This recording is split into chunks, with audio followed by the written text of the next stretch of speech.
Saya kedatangan seorang tamu yang beberapa waktu lalu menjadi pusat perhatian.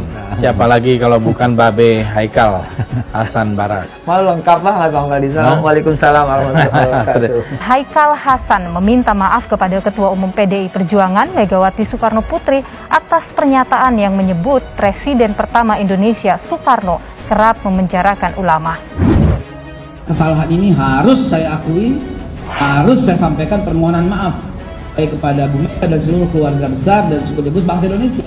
Jangan kemudian mempertahankan sesuatu yang sudah jelas salah. Yang bersangkutan sendiri sudah minta maaf berarti sudah salah, mengakui kesalahannya. Orang minta maaf itu berarti mengakui kesalahannya. Artinya kalau umpamanya saya dituduh seperti apa yang tertulis, memang itu yang saya ucapkan. Kemudian what is next? Apa berikutnya? What is to be done? Bagaimana kita menyelesaikannya? Apa yang harus dilakukan? Yang harus dilakukan adalah proses hukum.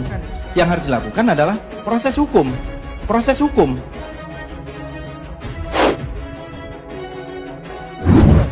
Ibu Hajah Megawati Soekarno Putri selaku putri proklamator Bung Karno yang mengajarkan bahwa sebagai kader PDI Perjuangan yang merupakan kaum nasionalis Soekarnois diajarkan untuk senantiasa memberikan maaf. Secara pribadi memaafkan ya, secara pribadi. Tetapi hukum tetap berjalan, nggak bisa diintervensi oleh siapapun.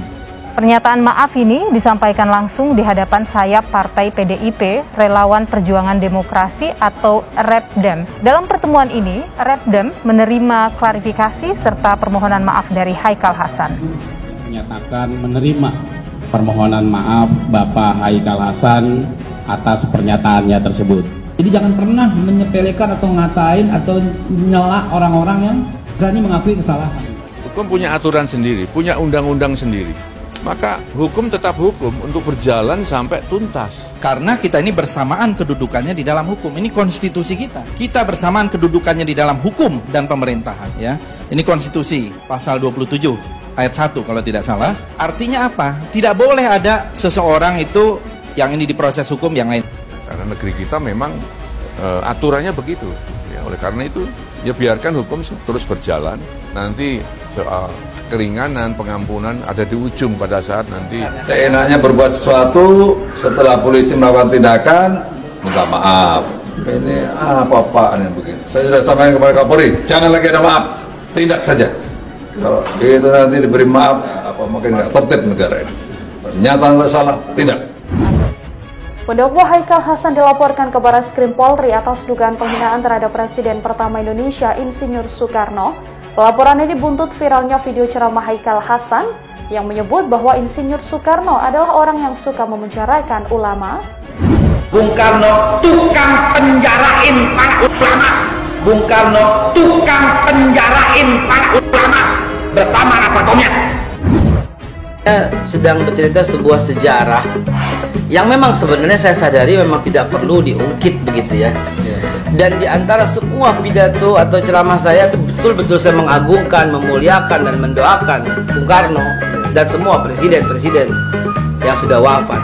Musuh yang terberat itu adalah rakyat sendiri. Rakyat yang mabuk akan budaya luar, yang kecanduan agama, yang rela membunuh bangsa sendiri demi menegakkan budaya asing. Bahkan dalam catatan digital lihat bahwa di akhir khutbah kedua saya pasti mendoakan bahkan presiden dan wakil presiden semua. Namun saya sekali lagi apabila itu saya ucapkan ketika saya berkata beliau itu memenjarakan siapa sih dia, itu saya minta maaf yang sebesar-besarnya. Anda munafik Haikal Hasan. Orang itu bisa dilihat dari awalnya. Anda pernah mengatakan keturunan Habib ini dari bapaknya Imam Ali orang kafir. Itu hati Anda pertama. Dalam video yang beredar, Babe Haikal membongkar tentang ijtima ulama di Palembang pada 11 September 1957. Pak, saya cerita ya, tanggal 11 bulan September tahun 1957 ada ijtima ulama. Tahun 57 ada ijtima ulama. Di mana diadainnya? Di Palembang. Itu muktamar ulama yang pertama kali.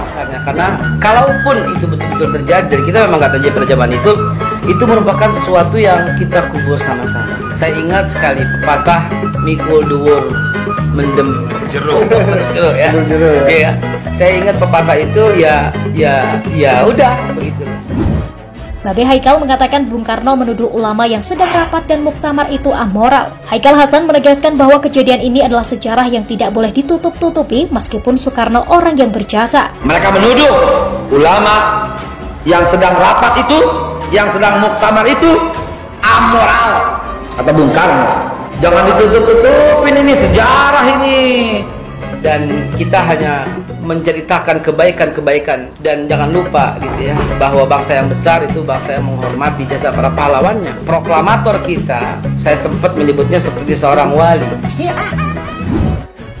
Sebelum Repdem, video tersebut sudah ditanggapi oleh politisi PDIP Rohut Sitompul. Ia meminta Kapolri Jenderal Listio Sigit Prabowo untuk menindak tegas para penghina Presiden Soekarno. Hari itu, setiap hari di koran-koran ditulis ulama dijelek-jelekin terus, ulama dituduh apa? Amoral, dituduh apa? Makar, dituduh apa? Mau mendirikan negara Islam ya, mau mendirikan negara Islam ya. Dikit-dikit negara Islam, dikit-dikit negara Islam, dikit-dikit negara Islam. Seolah-olah ulama yang vokal dianggap mau mendirikan negara Islam. Karena saya baca dalam buku Bung Karno Mencari dan Menemukan Tuhan, itu luar biasa beliau. Dan ketika dalam buku itu tercatat di bagian awal, Ibu Megawati Soekarno Putri, mudah-mudahan beliau mendengar, itu mewudukkan Bung Karno waktu di Wisma Woyla. Itu artinya di saat-saat Bung Karno kritis, beliau masih tetap menjalankan sholat. Saya ada satu cerita ketika Bung Karno ziarah ke makamnya Kanjeng Nabi Muhammad SAW. Nah, Bung Karno ketika datang ke makamnya Nabi Muhammad SAW dikawal oleh Raja Arab Saudi waktu itu, beliau mendekati makam Nabi Muhammad. Beliau merangkak jalan jongkok mendekati makam Nabi Muhammad SAW. Saat itu Raja Arab bertanya, "Wahai Presiden, kenapa engkau lakukan ini?" Apa jawaban Bung Karno?